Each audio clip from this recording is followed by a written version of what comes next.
बच्चियां होती हैं शादी के लिए, जो गरीब हैं गुरबा हैं, उनकी शादी के लिए पैसा देते हैं। बाकी बेवाओं को हम लोग करते हैं। और उसके अलावा हम लोग अब एजुकेशन की तरफ हम जाना चाह रहे हैं कि एजुकेशन में हम लोग स्कूल कायम करें।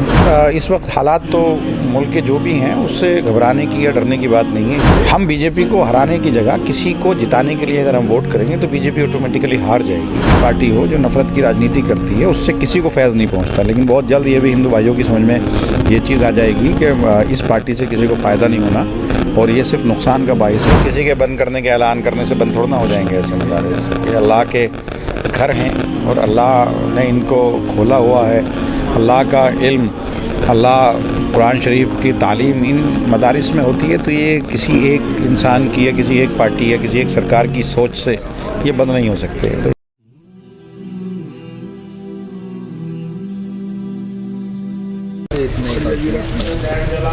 नाज़रीन अस्सलामु अलैकुम वरहमतुल्लाहि वबरकातुहू। मैं मोहम्मद आरिफ कासमी। आज हमारे साथ हैं कौम व मिल्लत के एक ऐसे दानिश्वर जो मुल्क की सियासत में भी हिस्सेदारी रखते हैं और उसी के साथ साथ माशाअल्लाह तीसरी मरतबा दिल्ली के वक्फ बोर्ड के चेयरमैन मुंतखब हुए हैं। हम सबसे पहले तो अपनी टीम तहफ़्फ़ुज़-ए-दीन मीडिया की जानिब से आली जनाब अमानतुल्लाह खान साहब जो दिल्ली वक्फ बोर्ड के तीसरी मरतबा मुसलसल चेयरमैन मुंतखब हुए हैं, हम उनको दिल की गहराइयों से मुबारकबाद पेश करते हैं। और हम मुख्तसर से 2-4 सवालात वक्फ बोर्ड के मुताल्लिक चेयरमैन साहब से करना चाहते हैं। सबसे पहला सवाल चेयरमैन साहब मेरा आपसे ये है कि माशाअल्लाह आप दिल्ली वक्फ बोर्ड के चेयरमैन मुंतखब हुए हैं।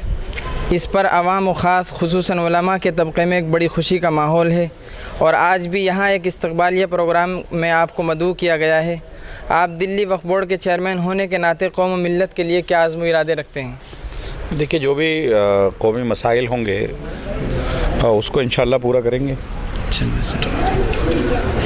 तो जिस तरह आइम्मा मसाजिद की तनख्वाहों का सिलसिला जारी किया गया है, इसके मुताल्लिक़ आप ये सिलसिला मुस्तकिल जारी रहेगा? नहीं, बिल्कुल। हमने आते ही, क्योंकि 8 महीना 9 महीना नहीं रही, क्योंकि मैं चेयरमैन नहीं था और पद पर कोई भी चेयरमैन नहीं था जी, तो कोई साइन अथॉरिटी नहीं थी, इसलिए ये जो है वजीफ़ा जारी नहीं हो पाया। जैसे हम आए आते ही हमने सबसे पहले वजीफ़ा जारी किया और ये जारी रहेगा इंशाल्लाह। ये कहीं दाएँ बाएँ नहीं होगा, यकीन रखें। तो आइम्मा की तनख्वाहों के अलावा दिल्ली वक्फ बोर्ड की और क्या है? ये तनख्वाह नहीं है सर। अच्छा, आइम्मा के वजीफ़े के अलावा दीगर वक्फ बोर्ड की क्या क्या कारकर्दगी रहती है? नहीं, इंशाल्लाह जो फ़ीस जिनकी नहीं पे हो पाती उनको स्कॉलरशिप देते हैं, जिनके इलाज में दिक्कत आती है पैसे नहीं उनको देते हैं, जो बच्चियां होती हैं शादी के लिए, जो गरीब हैं गुरबा हैं, उनकी शादी के लिए पैसा देते हैं। बाकी बेवाओं को हम लोग करते हैं। और उसके अलावा हम लोग अब एजुकेशन की तरफ हम जाना चाह रहे हैं कि एजुकेशन में हम लोग स्कूल कायम करें, तो उधर की तरफ हम लोग काम कर रहे हैं। तो इस वक्त माशाल्लाह आप सियासत में भी खूब गहरा ताल्लुक़ रखते हैं, तो इस वक्त जो मौजूदा सूरत हाल है मुल्क की, इसके बारे में आप मिल्लत को क्या पैगाम देना चाहते हैं? देखिए, इस वक्त हालात तो मुल्क के जो भी हैं उससे घबराने की या डरने की बात नहीं है। इस तरह के हालात तो दुनिया भर में जब से दुनिया बनी है, कायम हुई है, मुसलमानों के साथ हालात आते चले गए हैं और ये भी हालात हैं, हालात चले जाएंगे। इनसे डरने की ज़रूरत नहीं है, बल्कि इनसे मुकाबला करने की ज़रूरत है और ज़्यादा से ज़्यादा अपने जो सियासी शऊर की समझबूझ की ज़रूरत है। और जो आज हमारा जो ट्रेंड बना हुआ है कि हम बीजेपी को हराने के लिए वोट करते हैं, जो हमारे लिए नुकसान का बाइस है। हम बीजेपी को हराने की जगह किसी को जिताने के लिए अगर हम वोट करेंगे तो बीजेपी ऑटोमेटिकली हार जाएगी। तो ये जो नफ़रत की राजनीति है, हम भी कहीं ना कहीं इसको ख़त्म करके किसी ना किसी एक पार्टी के साथ हम लगें और उसको जिताने का काम करें। अब क्या होता है कि हम बीजेपी को हराने के लिए दूसरी पार्टी को वोट डालते हैं, वो भी हमारा एहसान नहीं मानती। वो ये कहती है हमें आपने वोट डाला ही नहीं, हमें तो बीजेपी को हराने के लिए आपने वोट डाला। तो हम लोग किसी न किसी को जिताने के लिए वोट करें और जो सियासी जो सारी चीज़ें हैं, जो परेशानियाँ हैं, जो तकलीफ़ हैं, वो सियासी हैं और इनका हल भी सियासत से ही निकलेगा।